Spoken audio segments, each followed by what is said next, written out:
Alright folks, what is up? This is One Big Bugger, and I am coming at you with the Unsung hero of the Aram series. Or maybe this time it could be called the Unsung Traitor. Maybe that's a little harsh, but you'll see what I mean when I get to it. Now, I apologize for not uploading for the past few days. I haven't been feeling well. I've been tired, I haven't been sleeping well. But I'm pulling myself back into the saddle, and we're going to see what we can pull together. I'm going to try and upload at least one video over the weekend to make up for missing from Monday. We'll see if that happens. So, my team, Varus, Lee Sin, I am playing Leona, Garen, and Corki.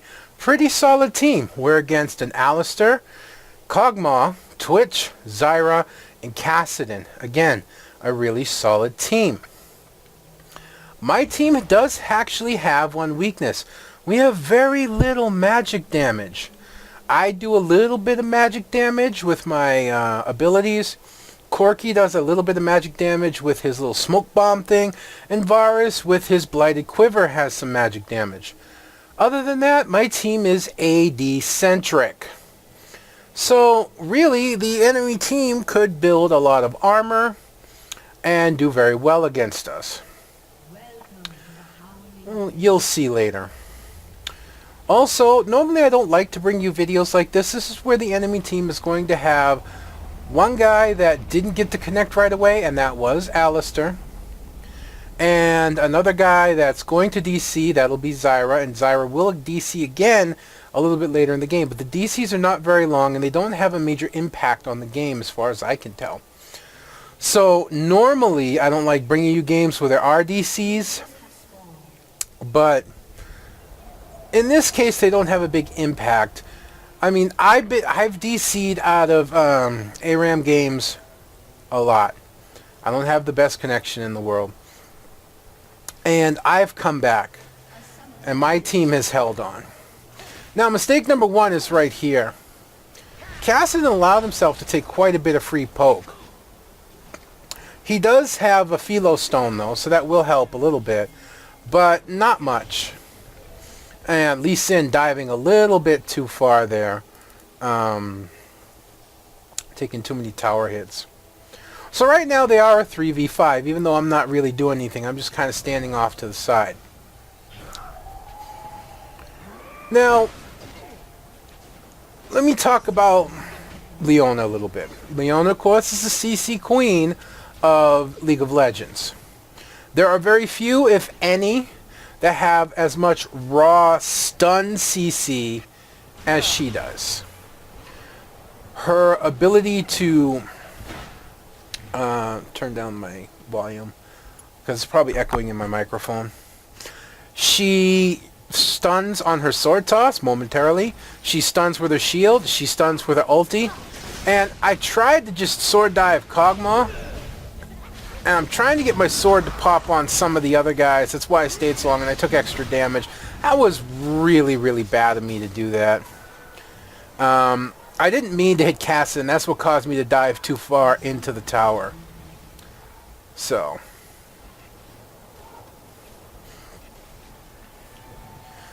But when I play Leona, I tend to play her a bit suicidal. Very, very aggressive. I'm being a little bit passive right now because I don't really want to end up in their tower.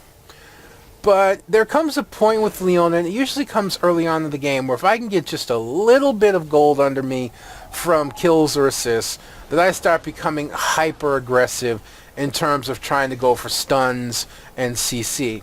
I also build her a bruiser tank.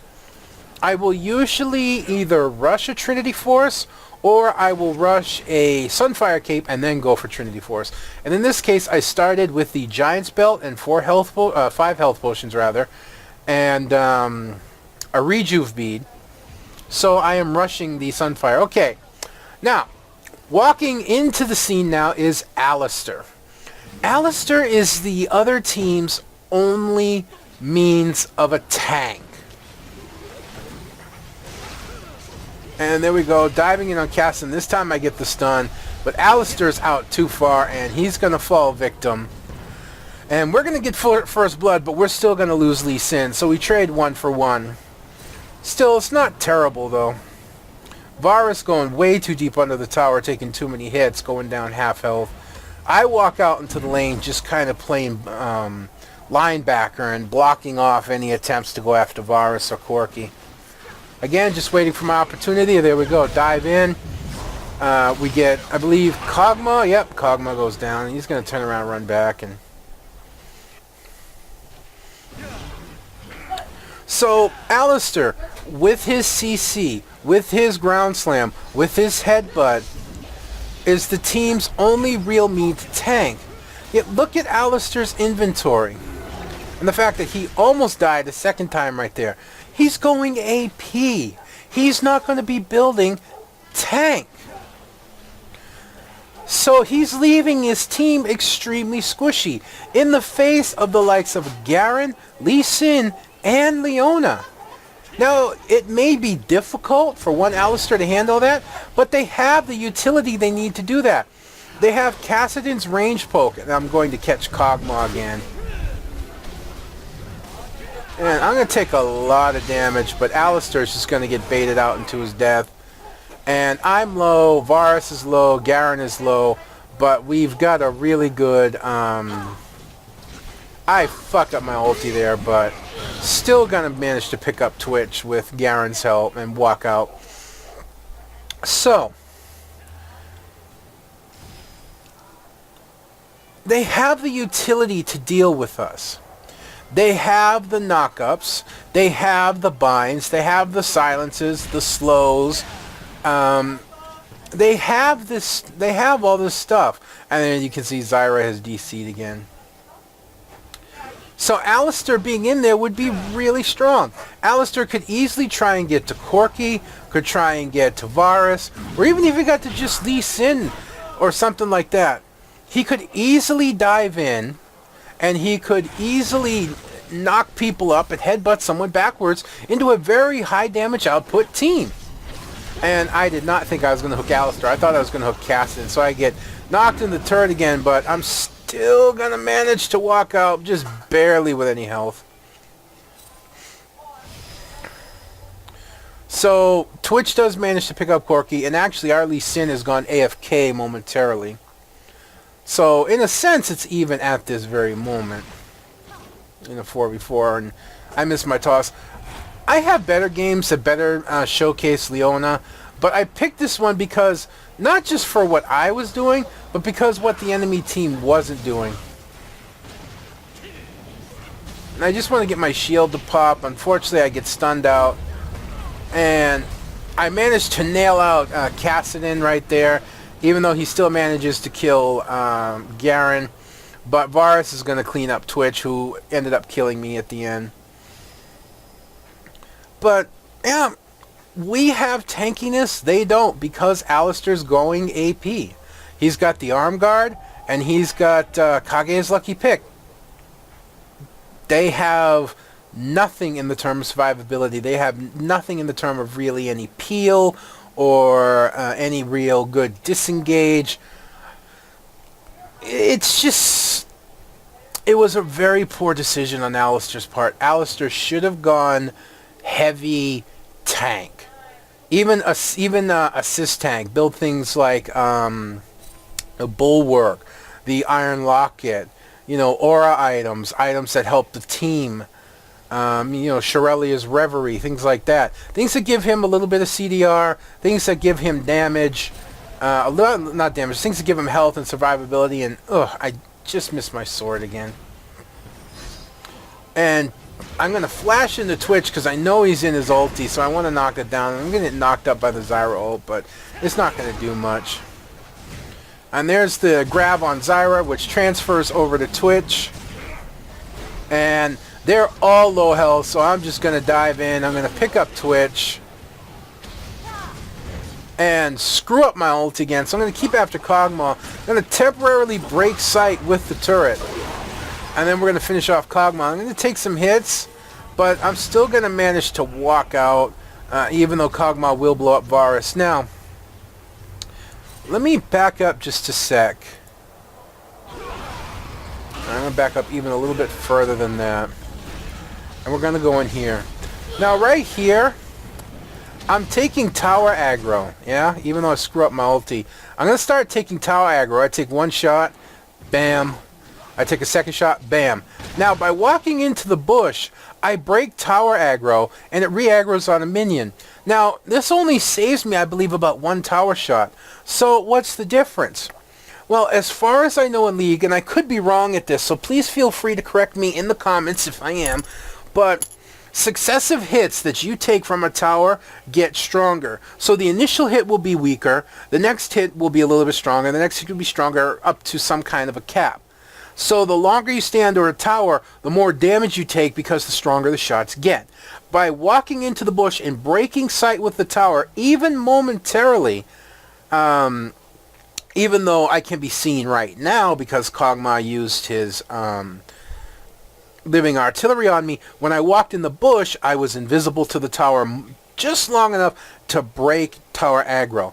This resets the damage counter on the tower. So when the tower turns back to me again, I'm actually going to start taking the initial damage on the first shot, restarting the build-up. So I'm not taking extra tower damage as it will start targeting me. And I'm going to get Kog'Maw. See, 1, 2, 3, and there we go. I managed to break out. The tower was taken down anyways. My shield takes off some of the Kog'Maw's damage. And we don't come out like great, but we come out better than the other team. Yes, we're hurt, but we got a tower, and we pretty much aced the other team. And here comes Twitch, who I'm just gonna, I still chunked off a quarter of his health, but it's not gonna be enough.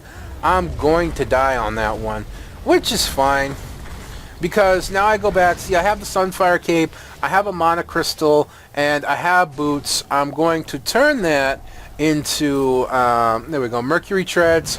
I'm going to buy the second component for a Sheen, but then I think I'm going to wait for it to tick out before I actually come back to the lane. Not sure. No, okay, I don't have the gold yet, but I did get Merc Treads. The reason I got Merc Treads is to down some of the CC they have, the Silence, the Twitch Slow, the Zyra Bind, the Silence, and all that. Just to down some of that, and they do have a fair amount of magic damage.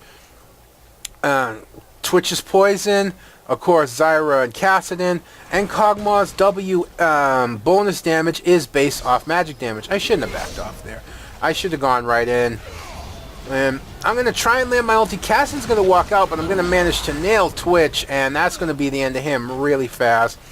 And Lee Sin's just going to annihilate Kog'Maw. Of course, there's a lot of help in there, but still, I believe Lee Sin did most of the damage. And Kassadin's going to go down, and that's just going to leave Alistar. And I'm like, you know what? Screw this.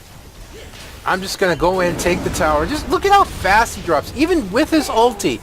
Just how fast he went down. He popped his ulti way too late, and he just died. And there's Twitch, and I don't think Twitch expected me to go in on him. And quite frankly, neither did the rest of my team. So I'm tanking tower, and this is actually not going to go well. We do get Twitch, but Lee Sin's going to go back out the tower, and he's going to die, giving a double kill to Twitch. Still, I don't think Twitch knew that I would actually react by jumping in on him. And Varus is actually should be fighting Kassadin at that point. Kassadin's not that much of a threat to him, but Kassadin now has backup, and Corki goes down. If Corki had stayed fighting, he'd have killed Zyra. But at one point, Corki started to back out, and that gave them enough time to do the damage they needed to keep Zyra alive. But I'm waiting right now for Sheen to tick out. I have the Amplifying Tome. I have the Sapphire. I call it the Mana Crystal. The Sapphire Crystal. And I'm just waiting for it to tick out, and then I'll be back to the lane. Sheen's actually very good when you're going Bruiser, Leona. So, if you watch the score through all of this, you'd notice that the enemy team wasn't that far behind. Even right now, they're only down 5 kills, and they're only down 1,000, maybe 1,500 gold. That's not a whole lot, but with just nothing to protect them, and again, I had just a terrible ulti, and I also missed my sword toss. And I'm tanking tower. Not doing the greatest of jobs right now. Again, tanking tower. But again, just suicidal. I'm in there to CC. And I was actually hoping the tower would kill me, even though it would give another kill up to Twitch. But it didn't. So I have very, very little health. But again, this is suicidal Leona. I see Alistair. I jump in, pop my stun combo on him, and immediately die. But it allows my team, look at that, 1, 2, and 3. By going aggressive on Alistair, it allowed me, here, I'll even back up and back up a little bit further. Speed up. Alright. Now, right at this point here, I can see Alistair coming. I know I have very little health. Now, a lot of people, what you would do at this point is you would run out. You would run out and you'd start grabbing the health sigils and try and gear up for another fight. And there's a lot of champions I still do this on, but with Leona and certain other bruisers, maybe like Jarvan and Sion, I take a whole nother mindset, and it's more of a mindset that you kind of need in Aram. When you have this little health, you have nothing to lose because you're not. There's a good chance you're not going to be able to help your team in an all knockdown, drag out team fight when the rest of the team spawns. If I started backing out, because at this point I've become kind of the main initiation for my team alongside Lee Sin, if I back out at this point, the rest of my team's going to back out with me because they're not going to have that upfront presence. By going in against Alistair, I know I'm going to die, but I'm going to CC lock him for just a moment, and that's going to be enough, I know, for my team to either do major damage to him or kill him. And not only do we, oops, sorry, that's the wrong one. And not only do we benefit by me diving in, look, Varus follows up with his ulti, which ends up locking down all three. Lee Sin dives in, and Corki gets a double kill. He gets the inhibitor. And there we go. Kog'Maw goes down too. So we lose Corki, but Varus lives. So we really ended up trading, let's see, myself, Lee Sin. We ended up going 3 for 3 in a situation that could have been much worse by my team backing out, and that's not going to work. Now again, Varus should be fighting this because Kassadin only has his burst, and once his burst is gone, that's it. Now Varus did continue to fight in the bush, which actually wasn't a terrible idea, but Twitch is going to clean him up. And then here comes Garen, and I don't think Twitch is going to want anything to do with that, as he panic barriers, and then Garen finds himself a little bit of trouble, but Zyra manages to miss her her bind, and Garen's just going to run away with his speed boost. So we traded 3 for 3, which really wasn't terrible considering Varus got to live and Corki got a double kill out of it. And again, just going that outright aggression, even though I missed Kog'Maw. And their fight going on over here, and unfortunately we're going to lose Corki, but Zyra's almost dead. And I'm just focusing down Corki, and Garen's going to get the kill on him. Pardon me, my lips decided not to work anymore. And I've gone down, and this fight's not turning out well for my team right now, as Garen's just going ham, and he's out to kill Kog'Maw. And then Varus comes in and picks off Kessin. He's looking to get Zyra, and now they were going to play bait the Alistair. There's the silence and the spin. Alistair, not sure what he's doing. I think Alistair's still having a ton of lag. As you might have saw, his ping was very high when he was loading.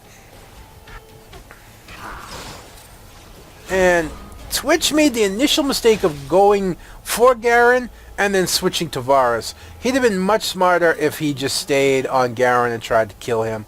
But it didn't work out that way. In reality, he'd have been better off just staying back and trying to kill minions, as Varus sniped off Zyra back here. And I don't know if the other team's given up at this point, but they're really just kind of suiciding into us. They're coming in, and this is a problem that has actually cost me some wins with the enemy team. And it's usually either one of two scenarios. It's a scenario like this, where I'm just wasting Twitch's time at this point. Twitch could have been focusing on Varus. He could have been focusing on Corki. He could have been trying to defend the Nexus. He didn't. He decided to focus on the tank instead, and that cost him. Corki's trying to end it, but I don't think that's going to work. No, they get Kassadin. Now Kog'Maw's back. Lee Sin's there. Garen's there. Which is kind of string fight. This is like one continuous team fight. Just going on and on and on. And Lee Sin's actually not going to be able to stand against Alistar. That AP does help. Now I'm going to pause it real quick for a second here. Take a look at Alistar's build. Again, AP, and he's trying to go some utility, but what's this? A Negatron Cloak? Why? Why do you have a Negatron Cloak? My team is practically all AD with minor bits of AP damage put in there. So why you're going to have a Negatron Cloak is beyond me. Why Kog'Maw has Boots of Mobility is beyond me. Yeah, those are two items that make no sense. Why Kog'Maw has a Hurricane is beyond me. I don't see Hurricane as being a beneficial item on Kog'Maw. Yeah, it gives you attack speed, but I really don't think that little orb that shoots out the darts benefits from his W. So there's really no point behind it. You could build much better items in there. Even a Phantom Dancer would have made more sense. But Alistar going to rescue Lee Sin by knocking him away as the Nexus has just a little over 1,000 health and regenerating. Lee Sin picking up the health sigils while I work my way back down. Now, I wanted to try, I have yet to be able to pull this off. I wanted to run by the enemy team and try and backdoor the Nexus. Unfortunately, they are going to face check, so I'm going to just try and focus on one of the ADs. The closest is Twitch, and even though I get knocked around, I do get my ulti off, and I managed to put Twitch down to less than half health. So Twitch is almost effectively out of the fight. And man, that Varus ult just practically got everybody. They're completely indecisive about what they wanted to do, and it cost them. It cost them 2 people, and now it's just a rundown. They got no turrets to fall to, and it's just game over. It's probably game over if they stayed and fought, but at least if they stayed and fought, they'd have had a chance. And there's the end of it. So, when playing Leona, actually I can just let it play through. When playing Leona, being hyper aggressive, if you can get just a couple items onto you, even if you can just get a Sunfire Cloak fairly early, or Sunfire Cape, whatever, you can go hyper aggressive on her and be a major disruption for the enemy team. It's very easy for you to stun lock high priority targets and let your team be able to burn them down and actually still be able to walk out. As like I said, per the enemy team, Alistar, I think, really screwed them over. Not just for having a higher ping or coming in a little bit late, but the fact that he went AP with very little, he's got practically no health increase except for the Kindle Gem. He's got very little defense, and he's got piece parts of so many items that his build really just does not help. With Kog'Maw, hey, instead of building a Hurricane, build a Blade of the Ruined King. It synergizes amazingly with your W. And not only that, it'll give you a little bit of lifesteal, something that Kog'Maw's missing. If you're going AD in Aram, you need lifesteal to help you survive. And by not building that, Kog'Maw really screwed himself over. Not only that, but Boots of Mobility. Boots of Mobility, not really the best choice for most people in this game. If he had built, I forget what this is called here. If he had built this Blood Razor and then followed it up with a Blade of the Ruined King, I often do this with ADs. Those two items stack. They're bonus damage stacks because one's physical, one's magical. It's an amazing amount of damage. Couple that on with a Kog'Maw's W. You are doing an insane amount of damage. Put that behind a tank Alistar with Twitch in the back using his ulti, and Zyra's ulti along with her binding CC, and a silence and slow from Kassadin would have been a much more formidable team. In short, by not doing these simple things, they put themselves in a much more difficult position, and it allowed my team in about 15 minutes the game says 17, but it was really actually 15. I don't know, the timer's not always right on these. In about 15 minutes, we steamrolled the hell out of them. Just because we had that upfront tankage, we had that upfront CC, we were able to dive into them and just walk out, or just go crazy and dive deep into turrets for them and just drive them back and basically make them gun shy. So keep that in mind the next time you're playing a good AD, or you're really the only one that has the ability to go tanky on your team. Aram is for fun, but if you want to win, you got to play with your team. Just like any other game on Summoner's Rift or Twisted Tree Line or Crystal Scar. So if you roll a tank and there's no other tank around, then play the tank. Alright folks, that's it for me on this one. Until next time, this is One Big Bugger signing out, and I'll see you then.